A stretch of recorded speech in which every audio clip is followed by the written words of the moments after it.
Well, trust me, you don't want to be unemployed. Well, I don't know what you want to be. I don't want to be unemployed. I want to be a billionaire so that I can take over the world. No, a multi-trillionaire. Good luck with that. Welcome everyone to the Linux Tech and Gaming Show.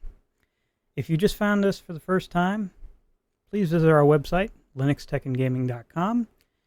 And now to introduce our hosts, I'm the Atomic Ass. This is Osiris. What's up? And that's Sistrum.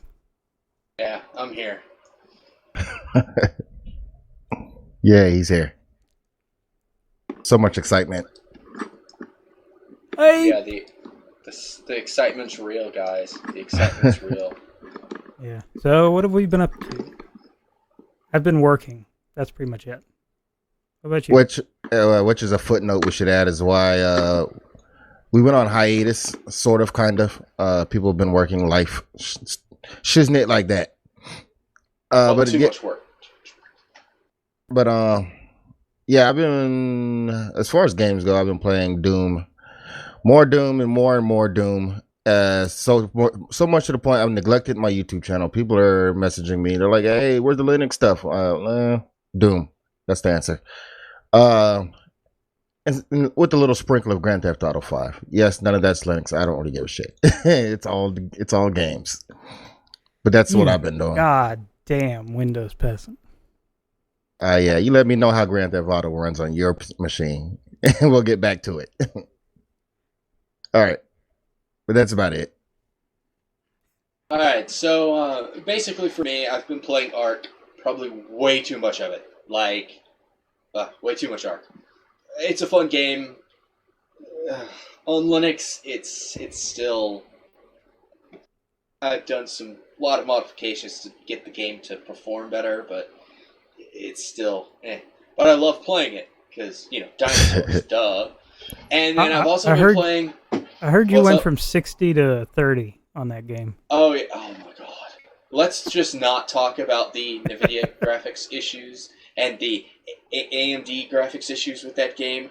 I was doing great on NVIDIA drivers, getting a good 60 frames, no problems, whatever. Whatever they did at the last update, my NVIDIA graphics just went... And I'm like, what? Seriously? But my AMD graphics, though, at the same thing. Now my NVIDIA and my AMD graphics are the same. And that's retarded.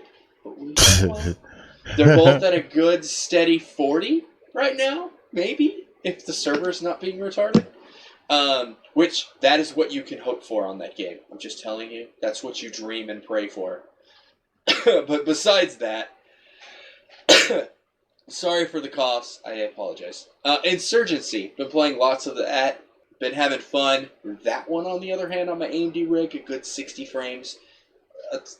Atomic over there, he's like, it has to be 120 and whatever. You know what? When I can snipe somebody at 60 frames a second, I'm okay. I'm happy. And it doesn't cause my screen to lag. I like that too. And then I've also been playing something called Legionwood, Tales of Two Swords. I understand that's a Windows game. I did play it on Windows. I'm sorry. I apologize. I did. But I got it to work online. Originally, I got it in basically a play on Linux bottle, but then I had to do some modifications because it wasn't working exactly the way I wanted to, even though it's kind of a throwback to the old school way of playing, like the old RPGs. I love it. Too many hours in that game too. Can't explain it, but it's just too many hours. But it's easy and simple, and I can play it, and I don't care, and I like it. And there was something else I was also playing. Broforce. Oh, and I finished Trine 3, by the way. Talking about a sadomasochism situation right there. The end of that game is like trying to pull teeth, but I did it. I completed the game, sort of. I don't have all of the things that I could totally have for it, but I completed the fucking game. Anyway, leave that alone. Alright, back to what our next ideas are on the board, right?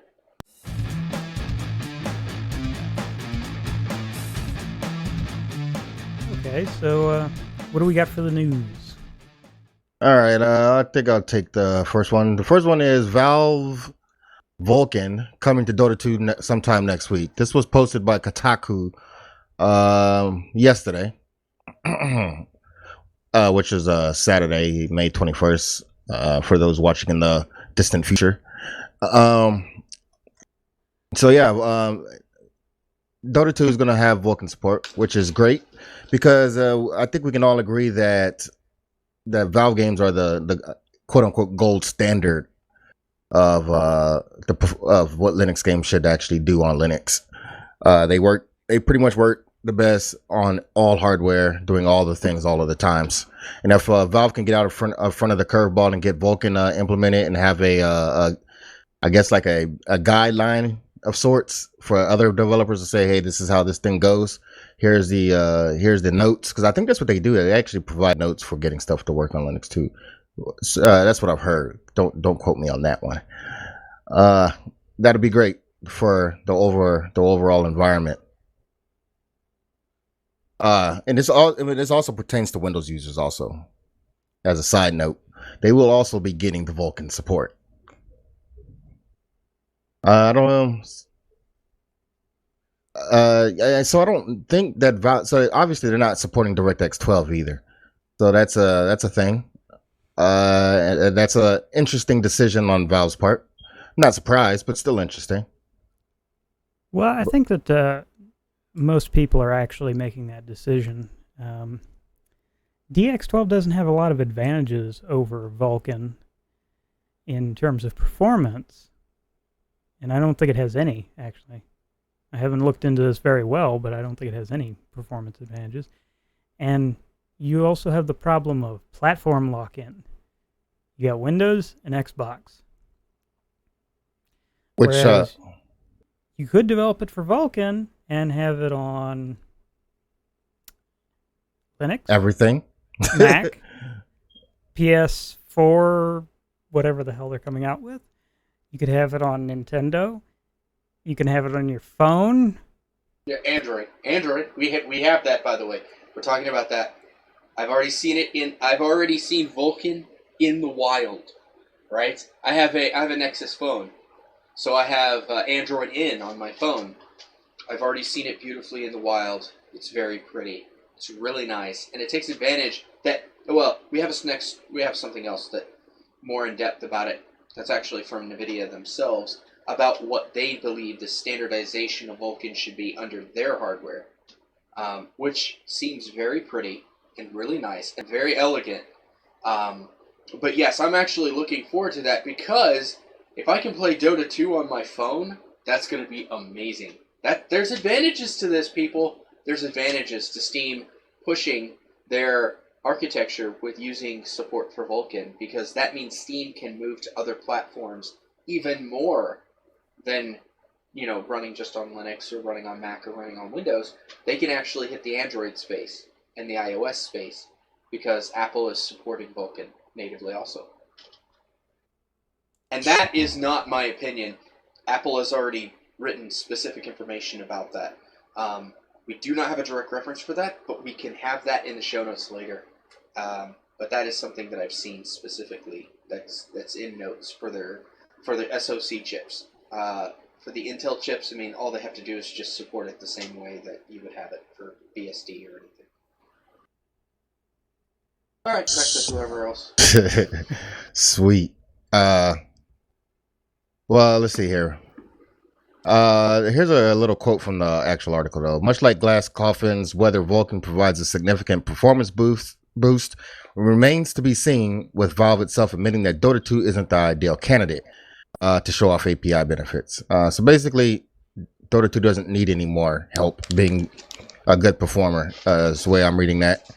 Because if you have a quote-unquote high-end gaming system already, you're probably maxing out all the Valve games to the engine's limits anyways. If not maxing, pretty close. But like I said, I feel like this is going to lay down the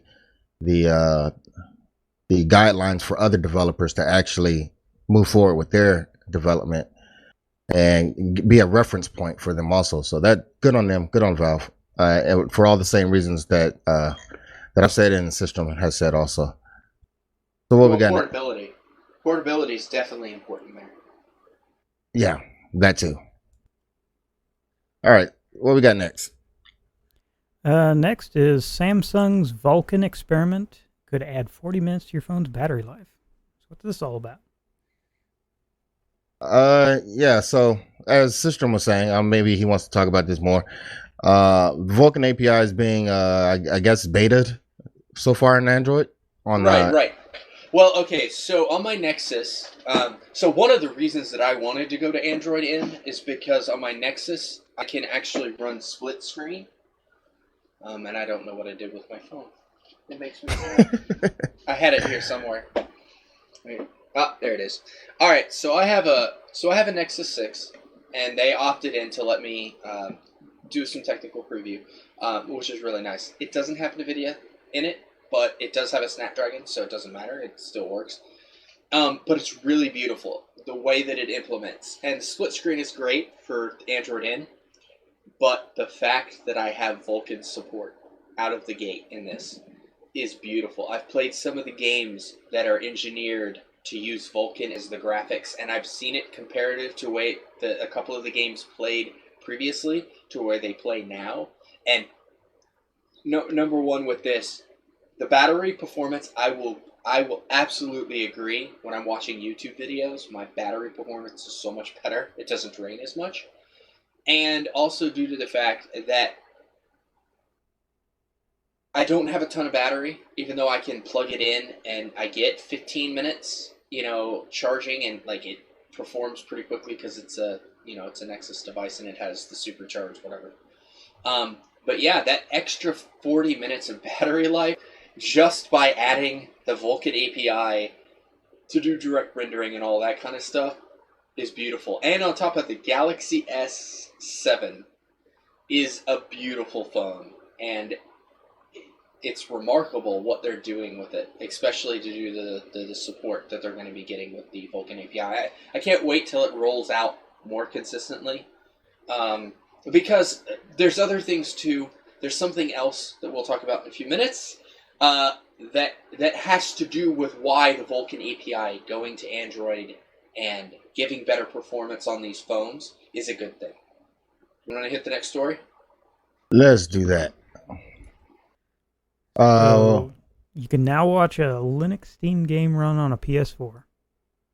Or make it happen. Yeah, so that's kind of a thing. It's not really an important thing, but it's a thing. There's a hacking group that goes by the name of Fail Overflow, who basically shoehorned Linux onto the PlayStation 4. This has been done with the PlayStation 3, and then Sony usually just comes out with a patch and nopes all your Linux dreams on the Sony PlayStation. But before that happened, hey, there's a YouTuber named Osiris X. I'm totally suing him. But there's a video demonstrating by Osiris X that shows this stuff going on. They actually got Bastion running on the PlayStation 4. I don't know about the details of performance. Is there more overhead than using the actual Sony operating system, or none of that stuff? So it says down here at the bottom, the hack doesn't actually include RAM specifically used for PS4's video processing. So it seems like there's some issues. But the fact that they got it going, good on them. The fact that Sony's going to crush their dreams, whatever. It is what it is. Well, I mean, like that. Look at what I highlighted. It's running a version of Arch Linux. Oh yeah, there's that. I left that out on purpose. Anyway, so aside from Atomic's love and beautiful hand job of Arch, oh yeah, I went like this while saying that. By the way, I did this while saying that. It's lovely. Anyway, so back to the point. I mean, the PS4 already runs a BSD operating system, just like Mac. It's just a derivative. And so it doesn't really matter. You get Linux on it, great. The PS3, when you bought the original PS3, you could load Linux on it. It's not that you can't do it, it's just that Sony would prefer you not to. The hardware is... You can load Linux on a freaking Xbox One and an Xbox 360. It's not that it's not possible. They prefer you not to. So it's cool and interesting, and it would be nice to do conversion, but anyway, doesn't matter to me. That goes into the whole argument: who do you own the hardware when you buy it? Well, if you buy a Mac, no. Do you own the software? No. Well, same with Sony and Microsoft. You don't own it, so get over it. Yeah, and see, that's the Windows 10 argument here. If it's on your machine now, do you really own your computer anymore? No, you don't. So, all right. On that particular topic, I will point out that I actually own one of the old fat PlayStation 2s with the network card expander, and if I had a 40 gig hard drive, because it required a special hard drive to plug into the network card, I could have actually loaded Linux on this thing. A PS2. Wow. well, That's good stuff. I could run Linux on a potato with an LCD screen. That doesn't mean I should. I could run Arch or Gentoo, whatever. 32 megs of RAM, man. You know what? With no internet. Anyway. Oh no, it's got a network card in it. It's got 10. I know. So that's not the point. But you have to have internet to run Arch. So whatever. Oh snap! Can. Shots fired. Anyways, fired. What's up with the Crytek story? Or Crytek? Is that what it is? Hey, are those the guys that did Far Cry? Is that game that they did? No, Crysis. That Far Cry. Really? I thought Crysis and Far Cry were the same company. I thought Far Cry and Crysis were the same. Far Cry is Ubisoft. Yeah, Ubi. Those guys. Wait, but don't they use the... But Far Cry, I thought it was... never mind. I'm sorry. I don't know. I don't play those games. I think it does use the Crytek engine now. So, yeah. So my question was it the same? No, never mind. Yeah, I don't know what you're getting at, but... I think that...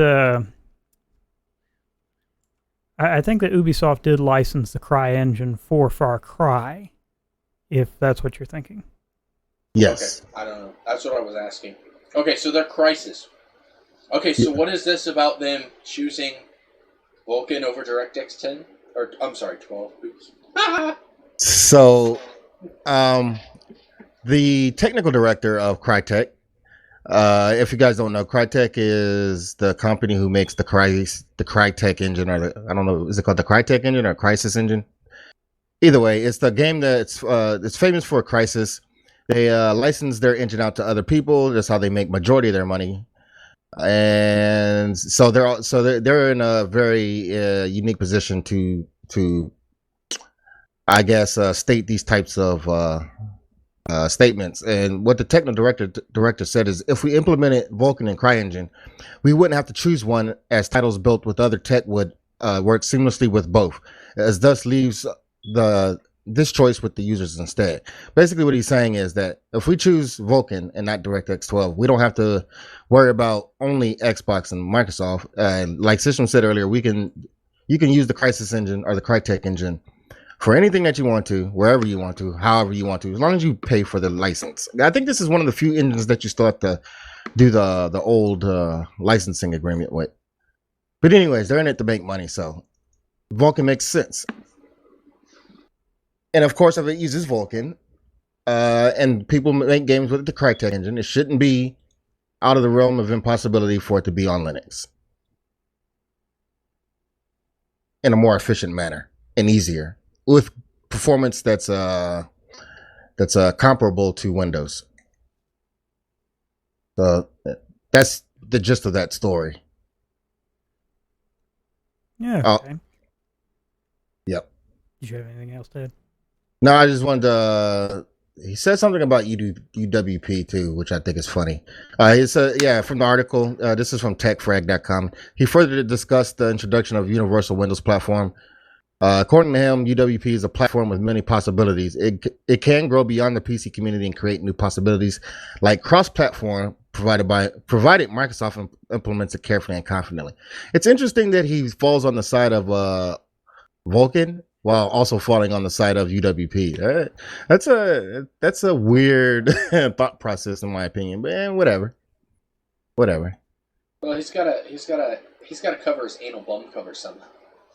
You're probably right. I mean, He's. Go ahead. Oh no! You go. I'm sorry. Yeah, I mean, it's just weird. He wouldn't say that because he's in Microsoft's pocket. Because if he was in Microsoft's pocket, he would be using DirectX 12.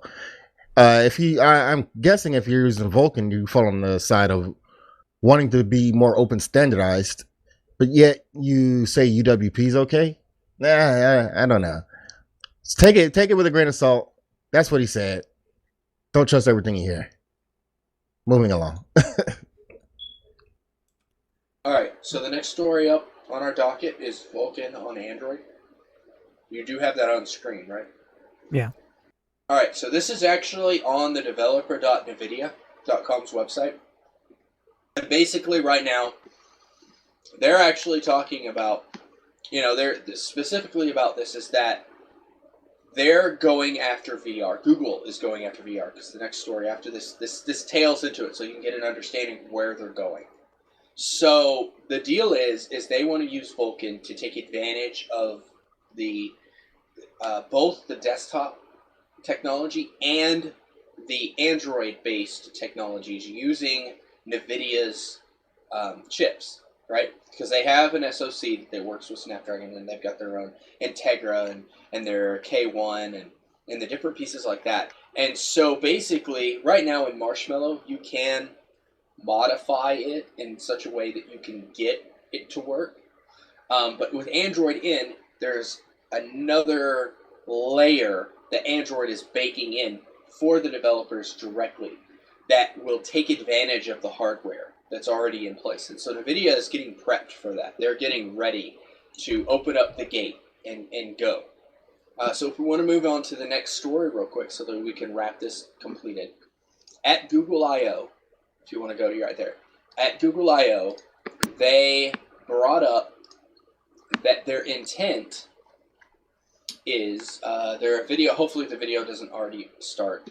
We don't want that. No.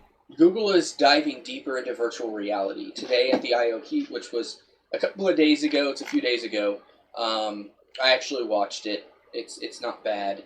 On the 18th, they basically talked about something called Daydream, which is their entire VR scope. So a few years ago, they did something called Google Cardboard, and they wanted to show that VR could be done on the Android platform with your phone.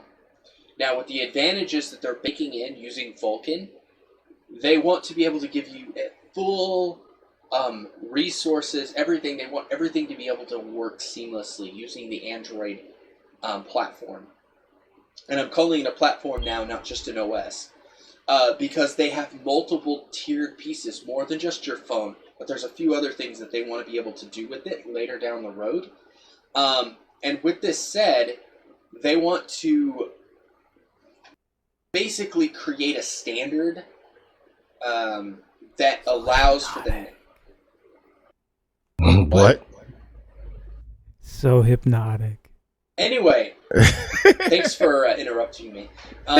Anyway, with Daydream, they want to create a VR standard that allows game developers to do so much more than just build their games in a single, thing. They basically want you to be able, and we're talking about being able to do VR through YouTube, being able to do VR communications, games, pretty much all kinds of really cool stuff. Maps, 3D, like basically you can view, like you could go to Paris in VR using your phone.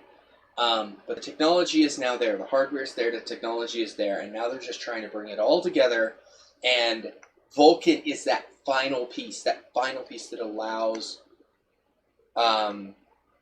everything to just work really well. And they've got companies like Samsung, HTC, LG, a name I can't pronounce, Zayama, Huawei, ZTE, Asus, and Alcatel are all right out of the gate wanting to release this technology together. So they want to work together in such a way. They have a prototype set for the requirements for the headset system and the interface. There's an interface. If you want to scroll down, there's a picture of the interface, if you didn't already pass it. Keep going. Keep going, buddy. Keep going. Keep going. Maybe you already passed it? Yeah, I think I passed it already. Yeah, it's underneath the Daydream for new Android phones only part. It's underneath that thing that you said was hypnotic. This video? No, it's not a video. It's actually a picture. Way up. There you go. See this picture. I'm sorry we're having to go back to watch this, but this picture right here, this is basically what they're trying to say is, with their hardware partners, they have already designed this thing for them to be able to build. Now, you know what's really funny is that looks a lot like an Oculus Rift. It looks like the other one. I don't really know. Vive. The Vive or whatever. It already looks like it. So they already have an idea that this is the standardization. Well, with a phone, it's already got everything you need to make VR work, right? So what I'm looking forward to is the fact that that Netflix has already said that they will build VR content. I'm waiting for that. I'm like, yeah, VR Netflix, man. I'm not waiting for VR Netflix. I'm waiting for VR YouPorn. Well, there's this company called Pornhub. I think they already do VR porn. They're actually part of Pornhub. YouPorn is part of Pornhub, so same difference, basically. I find your in-depth knowledge of this is really disturbing. Who? Mine or Atomic's? Because Atomic's. I don't know what he's talking about. I was sort of confused. I've heard rumors, but yeah. Okay, so basically we're wrapping up on the news with Daydream. Daydream is awesome. You should Google it, look it up, check it out, guys. It's awesome. And with Android in place, it's freaking cool. And Android, whether people want to tell you or not, Android is Linux. Still uses a Linux kernel. It's not GNU Linux, though. That's the only downside. As someone who's becoming more and more Stallman-esque every day, I limit what I do on Android. I do all the things on Android. Because I'm probably an idiot. But, I could have an SSH login from my phone to my servers, but I don't. Because I don't trust it. Because I don't know where that private SSH key is going to wind up. Okay. So maybe you and I have two different things. I have actually gone and built my own ROM in Android and ripped out all the Google stuff. I know what Android is, the true base of Android is capable of. I know the open source community side of it. I've seen it. I kind of already know where it's at. So I'm not as concerned. I'm more concerned about the Google parts of it, not so much the actual Android itself. So I personally, I am not so concerned as with the AI portion that Google wants to do, which there's some things they want to do now that are just like, okay, hi. Yeah. But Android itself, the actual piece, it's just like Chrome OS. You know, you've got the open source Chromium, you've got Chrome. It's the same kind of thing. You got to take the good with the bad if you want it to work.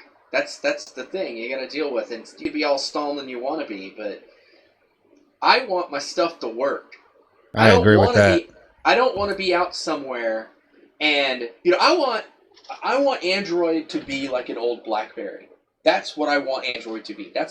That is my dream. Is that Android will be like an old BlackBerry, or even better, one of those flip phones from Motorola back in the day, the Razr. Those things, they wouldn't die. They always worked. They always had signal. They always just did their thing. That's where I want Android to be. With the Vulkan, with all the extra stuff, that's where I want it to be. And I love it, and I think it's awesome, and it scares me, but at the same time, I'm totally cool with it. Because if VR is going to push Android to make it better, and make it more stable, and make it more consistent, and it's going to get more people in the hands, having Android in their hands, and more things are seen and done, and all that kind of stuff, then I am more power to that. Because it's more Linux. Whether people want to agree with me or not, it's more Linux in the world. And I cannot disagree with that. Go and check out our website, linuxtechandgaming.com. You can view our past shows, tutorials, and game reviews. And you can view a blog post I made criticizing Valve about their Steam hardware survey, so check that out. It's an open letter. Yeah. Yeah. Hey, Gabe Newell, call me. I'll teach you how to do business. Wow. And, while you're there at our website, you can find our Twitter, our Google+, the sites that we stream to, and the Steam group, which acts as our official forum.